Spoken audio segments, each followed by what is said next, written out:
All right, reach up to the sky. Get all the energy from the hot Alicante sun. And now, oh my gosh, I can see your underwear.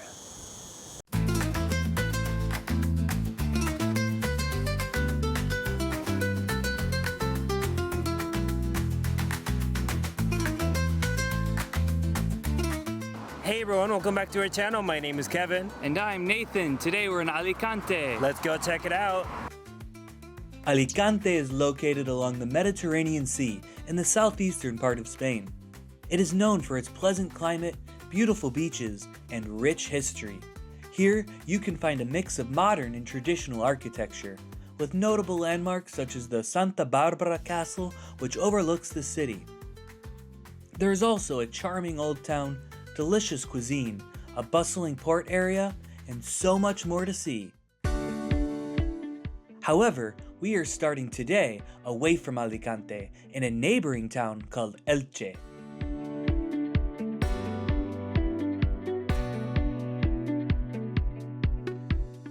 Our first act here in Alicante was actually to leave Alicante. We came here to Elche. We took the C1 from the train station and it took about 30 minutes. But why did we come here? Well, you're looking at it. We came to the Palmeral de Elche, which is a UNESCO World Heritage Site made up of over 11,000 palm trees. It goes back to the millennium BC and it's gorgeous. Let's go check it out. Besides palm trees, you can find several botanical gardens and fountains here. It is definitely worth exploring if you have the chance. I know it was for me because palm trees are my favorite. A lot of the things that you're seeing here are over 3,000 years old, but not this. This is about 30 years old.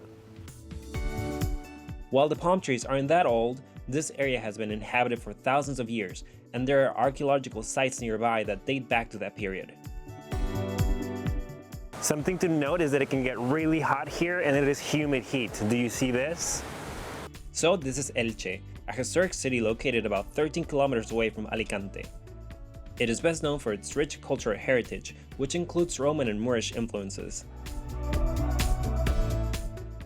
Oh hey, I just found the perfect spot to sunbathe. Do you want to join? The park is actually divided into smaller pieces throughout the city, and on the way to another part of the park we found this church, the Castillo de Santa Bárbara, and we went up that tower. In this channel we love exercising so you don't have to. Oh my god, this scared me when I got here. Just a heads up, just when you think you got to the top, you're actually not.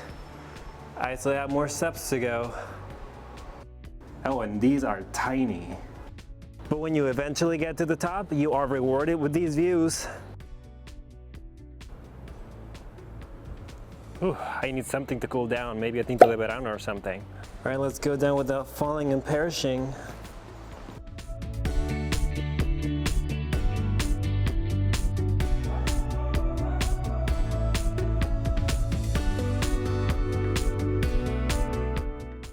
There are lots of great things to see and museums to visit while you're here at El Palmeral. It's very spread out, as Kevin had mentioned, and we have finally made it to La Huerta del Cura. We didn't know that any of the parts of El Palmeral were going to cost us any money. However, this place did cost us $6.50. The rest so far has been free though. We do, however, have a beautiful view of a 200-year-old palm, the oldest here. And there are other great places to see in La Huerta del Cura, so it's still worth it in my opinion.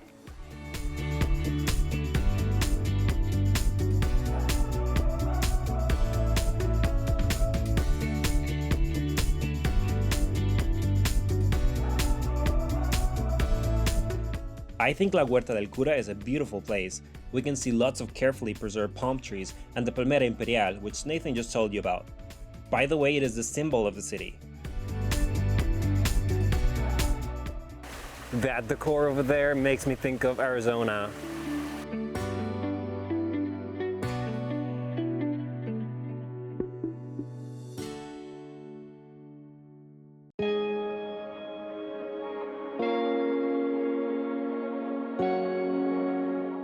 We are at the Castillo de Santa Bárbara. We decided to Uber here from El Palmeral, and we found out that we were very lucky because this appears to be very high up on a hill. Our Uber was going on a lot of switchbacks all the way up. So you can either walk it, or if you're lucky enough to have a car, you could drive it. I think there's also an elevator that you can take, but you have to pay to use it. We are going to do an English-speaking tour, but you can also explore on your own. Either way, it's free. During the tour, we learned that this castle dates back to the 9th century, all the way back to the Moorish period. Over time, it has had numerous expansions and renovations, reflecting the region's shifting powers, including Christian and Spanish rule. Throughout the years, it has been used as a military stronghold, a prison, and a symbol of the power of Alicante. There are three main areas to the complex. The upper castle, which allows for fantastic expansive views, once contained the royal area of the complex. We also have the central enclosure, which housed military and residential areas, and the lower castle, which features ancient dungeons and storage areas. Its many expansions and renovations are a direct result from its role in defending the city. In the early 19th century, during the Napoleonic Wars, it suffered extensive damage when the French forces attacked and bombarded it. Or, during the Spanish Civil War, it was used as a stronghold, suffering damage from artillery and warfare. However, it was thankfully never completely destroyed, and we are now lucky to wander around this historic landmark of Alicante.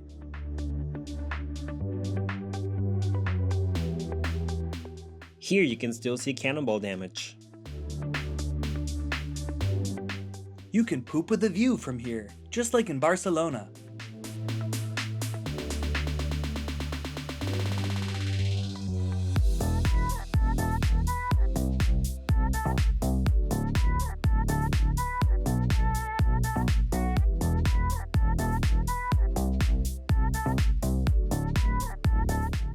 Oh my gosh, look at that sunset. It is beautiful.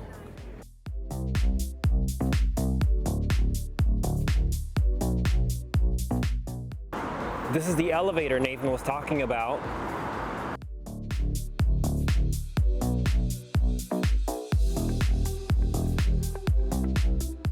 For dinner, we had huevos rotos and beef carpaccio.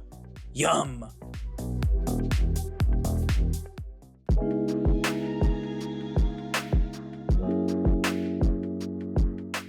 We're gonna start our morning with a visit to the Museum of Contemporary Art of Alicante. Let's go check it out. This museum is free, and you can find an impressive collection of modern and contemporary art within its walls. It primarily focuses on works from the 20th century to today. There are over 800 pieces in its permanent collection, including paintings, sculptures, and graphic arts. While entrance is free, you may still need to pay a small fee to check out its temporary collections. Either way, it was a great museum, even if contemporary art is not our thing.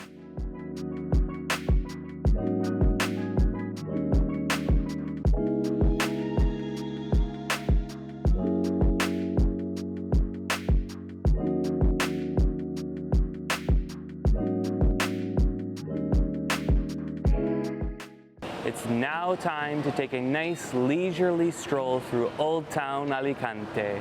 We're going to start with the town hall and see where our hearts take us from there. This is the Town Hall building, which dates back to the 17th century. It was initially Baroque, but there have been many renovations throughout the years. Many rooms in this building are dedicated to local governance and cultural displays. As you can see, it is open to the public, so you can visit its many rooms, enjoy its architecture, and learn about its rich history.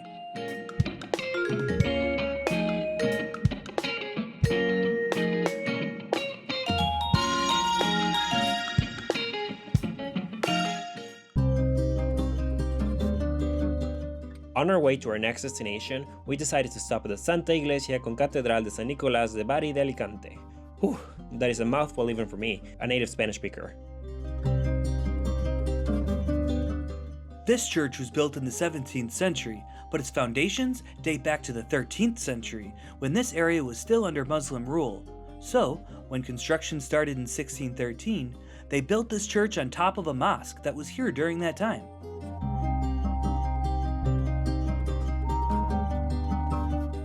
The architecture is Baroque, so you can find intricate altars, domes, and frescoes.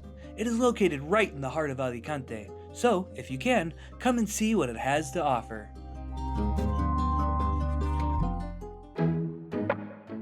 After burning many calories in a sweating session, we finally reached the Mirador de Santa Cruz. From here you can get awesome views of the city and the castle right over there.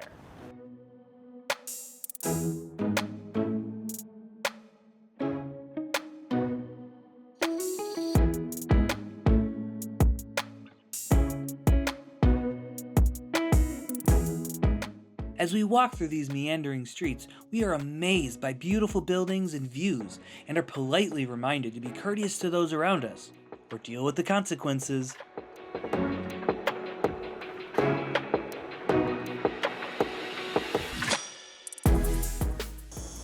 We reached another Mirador, and there's Nathan posing, thinking that I'm taking a picture of him. Call the makeup department. This needs to be fixed. You can see the other one right there. The castle's so close I can almost touch it.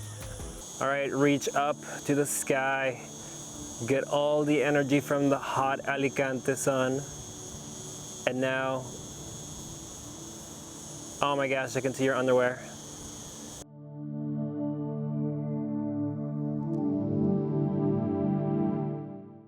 Time to get back all the calories that we've burned. Our meal won't be complete without having an orgasm. I know what I'm having for dessert. We ended up getting snails and rabbit paella.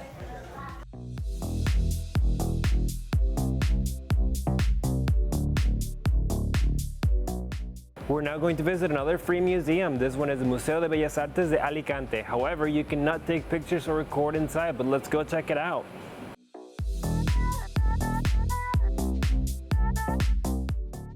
So, what do you think of the museum? It was free and it gave me a great break from the hot sun, so I can't really complain. This is the Calle de las Setas, or Mushroom Street, for obvious reasons. Here you can find these unique sculptures that could represent the region's historical tradition of foraging wild mushrooms, or simply give a quirky, distinctive theme to this area. What do you think? Either way, people love them and come here to take many pictures with them. We are now going to go on a journey that should take about 30 minutes. We took a tram to get here and then we walked the rest of the way. We're gonna end our day doing exactly what everybody comes to Alicante to do, which is to relax at the beach. We chose Playa San Juan, and look, que maravillosa.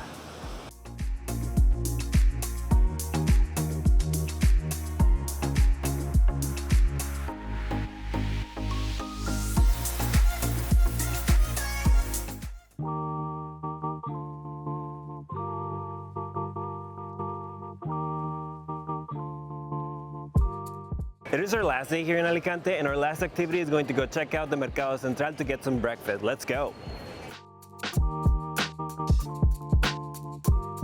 This mercado is one of the most beloved landmarks for locals and tourists, as it offers a wide variety of local food products and a vibrant atmosphere.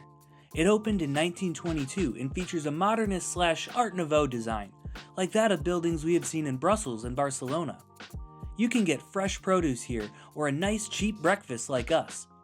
Get lost in its many hallways and enjoy what the city's merchants have to offer.